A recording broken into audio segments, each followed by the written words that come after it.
लताफत अली वो आया।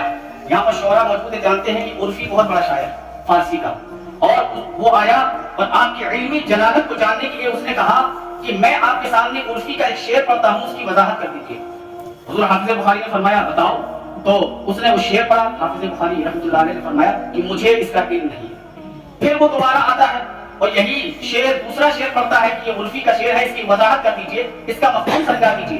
तो हुज़ूर हाफिज़ बुखारी ने कहा कि मुझे उर्फी का ये शेर मालूम नहीं है, मुझे मफ़हूम मालूम नहीं है। अब वो लोग घर से बाहर निकलते हैं, कहकहा लगाते हैं और आपस में कहते हैं कि हम तो इन्हें बहुत बड़ा इल्म समझते थे, हम तो इनको बहुत बड़ा अल्लामा और फहामा समझते थे, लेकिन ये तो उर्फी का शेर भी नहीं समझा पा रहे हैं। अब वो लोग तीसरी मरतबा फिर आते हैं। जब फिर आते हैं तो हुज़ूर हाफिज़ बुखारी से अर्ज़ करते हैं, ये कहते हैं कि आप हमें बाग़े फदक का मसला समझा दीजिए। बाग़े फदक का मसला क्या है? जो हज़रत सैयदा फातिमा सलामुल्लाह अलैहा और हज़रत अबू बकर सिद्दीक़ रज़ियल्लाहु तआला अन्हु के दरमियान एक तनाज़ो शिया हज़रात बताते हैं, न कि अहले सुन्नत वल जमात।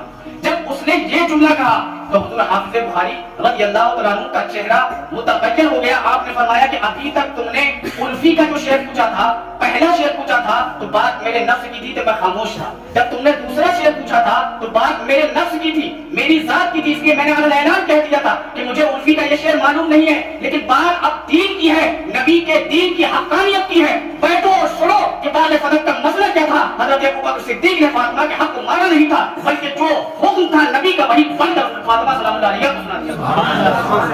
और हाफिज़ बुखारी रज़ियल्लाहु तआला अन्हु ने ये दर्स दिया है कि बात अगर अपनी आ जाए तो खामोशी इख्तियार कर लेना, लेकिन बात जब शरीयत की आ जाए, दीन की आ जाए, हक़ानियत की आ जाए, तो उस वक्त खामोशी इख्तियार नहीं करना। उस वक्त तुम्हारी जुबान रुकनी नहीं चाहिए, बल्कि अगर शरीयत के खिलाफ बात की जा रही है तो वहां पर तुम्हें इहक़ाक़े हक़ करना चाहिए और इब्ताले बातिल करना चाहिए। यानी जो हक़ है उसे बयान करो, जो बातिल है उसकी तरदीद करो।